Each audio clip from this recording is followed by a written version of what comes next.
What is good, YouTube family, and welcome back to another reaction video. This is the place where we take no sides in the trifle console wars, where we give praise where praise is due and where we critique where critiquing is needed. Why? Because we love gaming. And today, man, today's video, we're talking about Spider-Man 2. Yeah, Spider-Man 2 for PS5, which is releasing October 5th this year. It's like what, basically a month away. And the age restriction or the age rating of the game has been revealed, so let's look at that.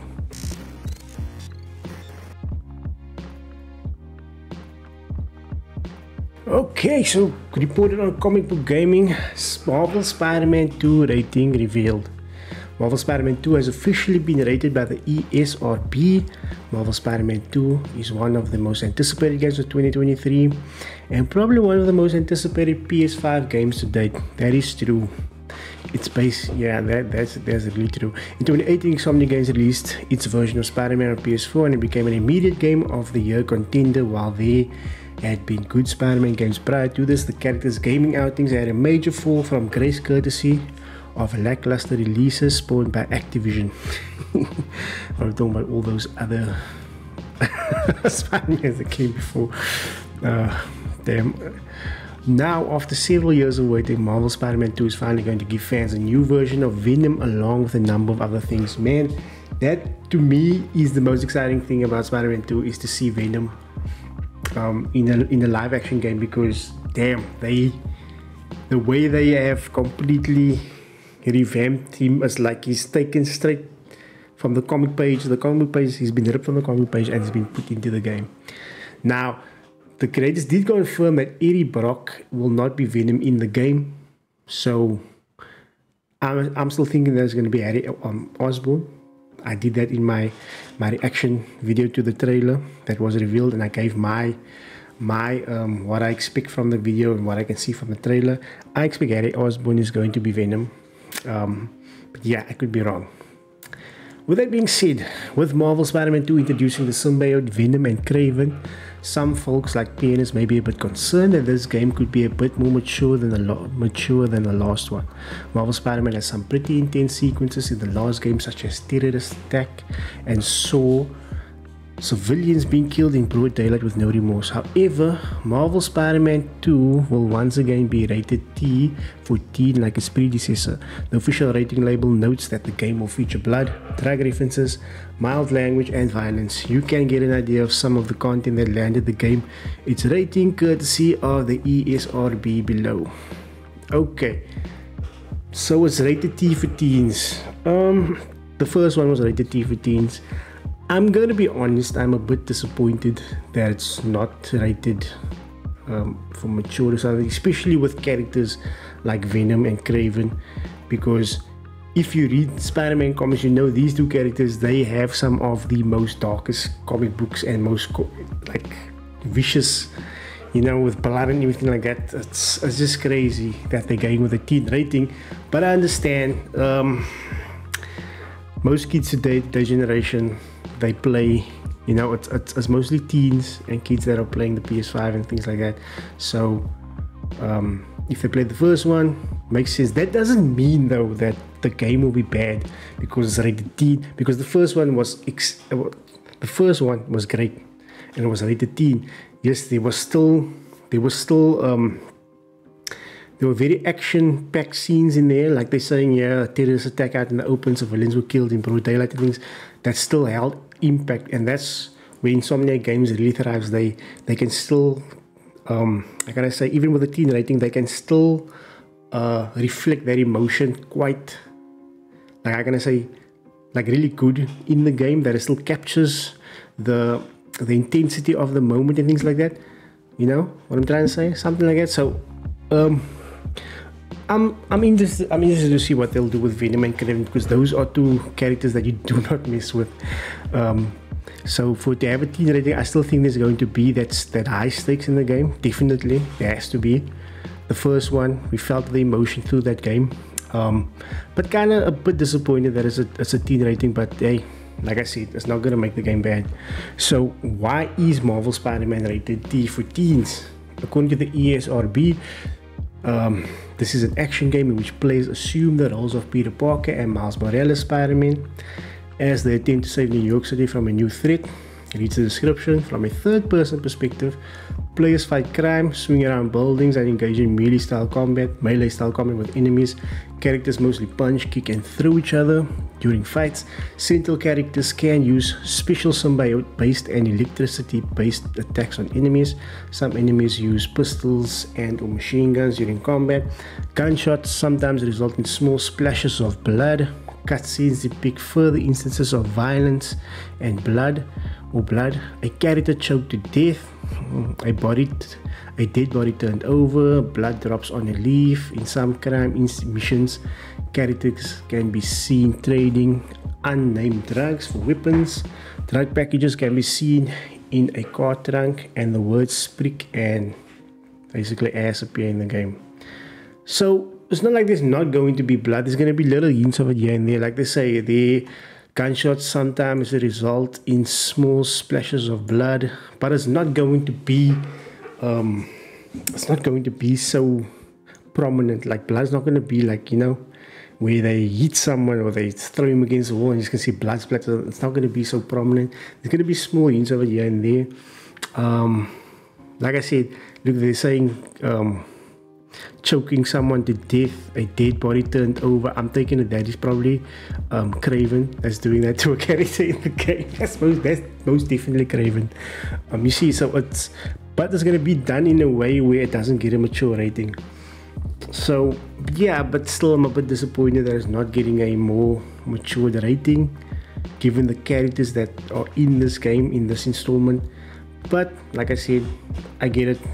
It's the game is directed to that demographic of teens, because most of them are the ones playing it. You know, their parents buying them a PS5 and things like to play this game, and if they play the first one, they definitely want to play the second one. And if Spider-Man goes with mature rating now, it's like they said, yes, parents are a bit concerned with what happened in the first one. So and given that the characters Venom and Craven are in this one, they're a bit concerned that this one is going to be a bit too dark for the kids to play that.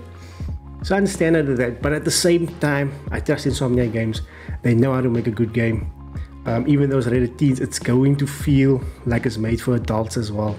So should you be worried about that? No. But like I said, a bit disappointed given the two characters that are in this game. It's just a bit disappointing. Here it also says, while this may not come as a surprise to most people, Batman Arkham Knight shocked fans when it was rated mature, M for matured. Prior games in that series had been rated T, but the final game in the trilogy pushes things a bit too far and landed it a more mature rating. X-Men Origins Wolverine also famously got an M rating, but it was far more intentional due to all of the blood and gore. Now, I don't know why they're comparing it to Arkham Knight, but okay, I see the first Arkham Asylum and Arkham City were both rated teen, right? And then Arkham Knight was rated matured. But in that instance, we already dealt with the trilogy. Okay, so we had Arkham Asylum, we had Arkham City, we had Arkham Origins. And growing up on those games, when you reached Arkham Knight, it's like the game aged with you.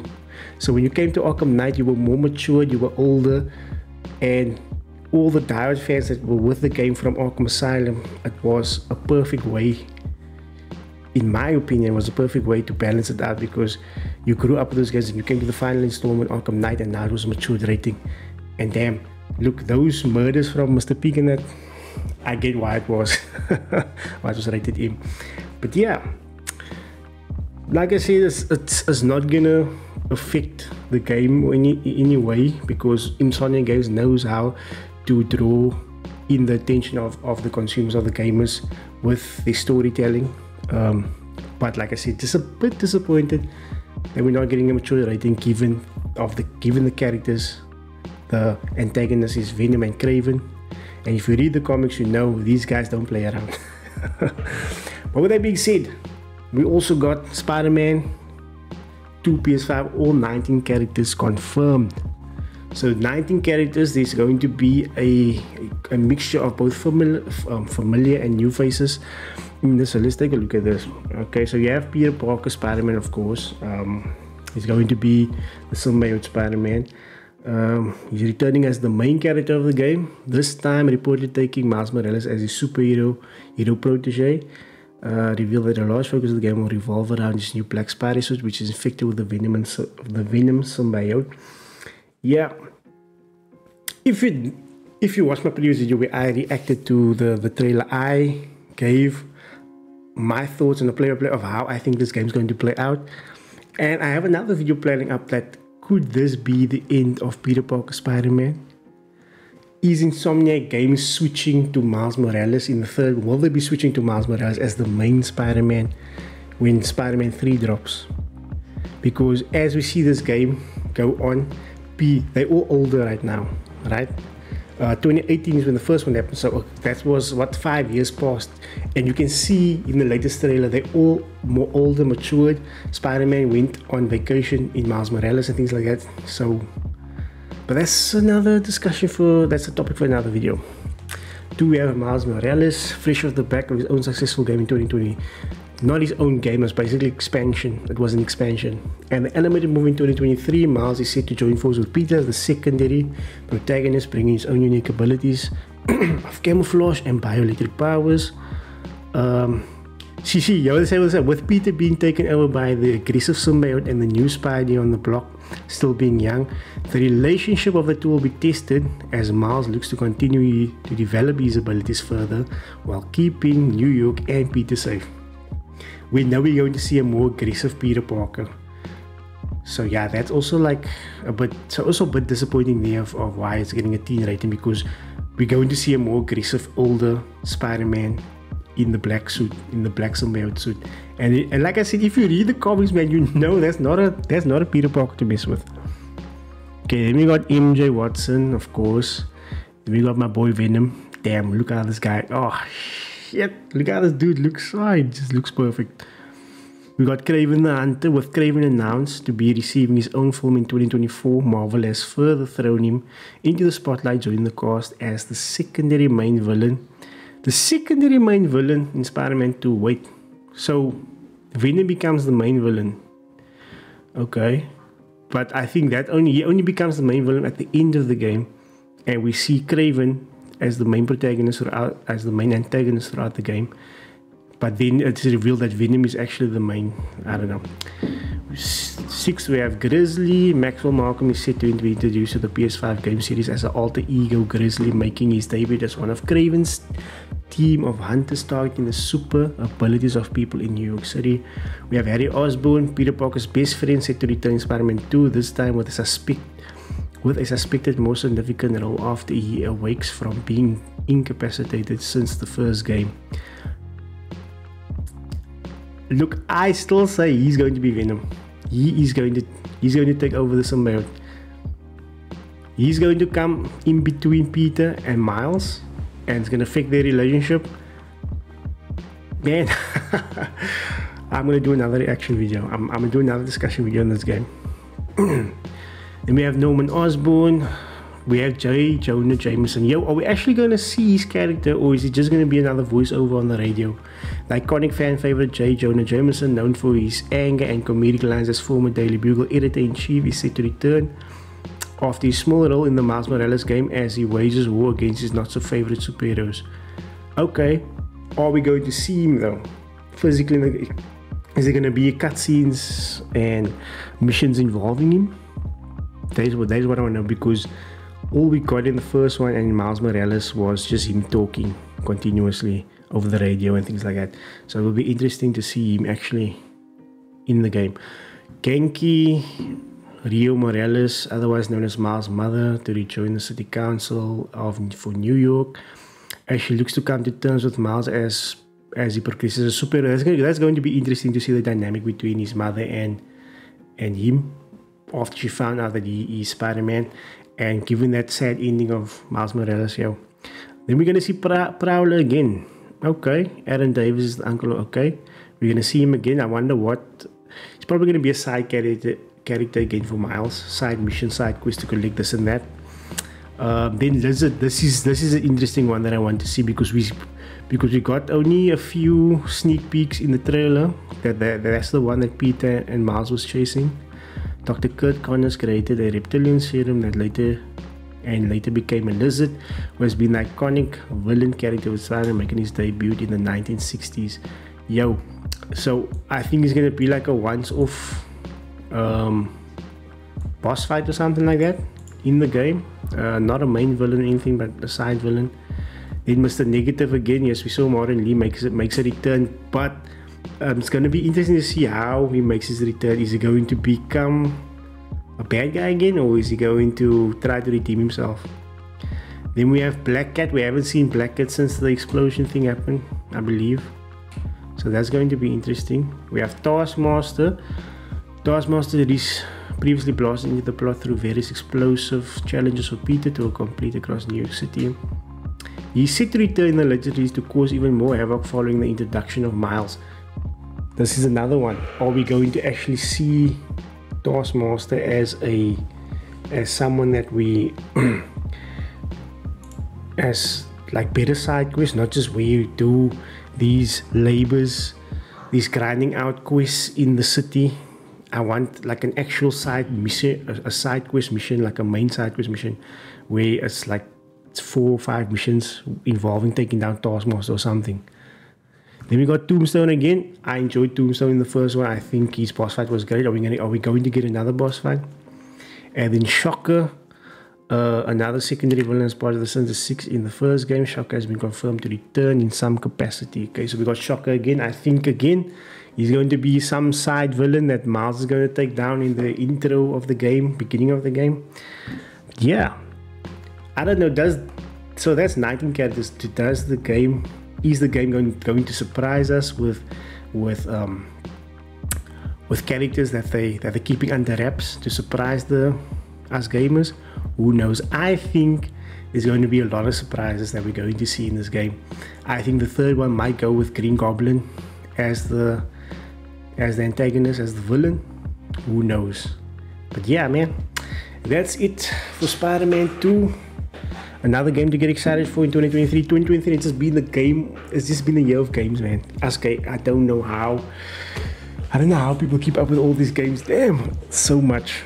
But yeah, that's it. Spider-Man 2 rated T for teens. What do you think about the rating? Do you agree with it? Did you expect it to be rated mature, given that Venom and Kraven are the antagonists of this game?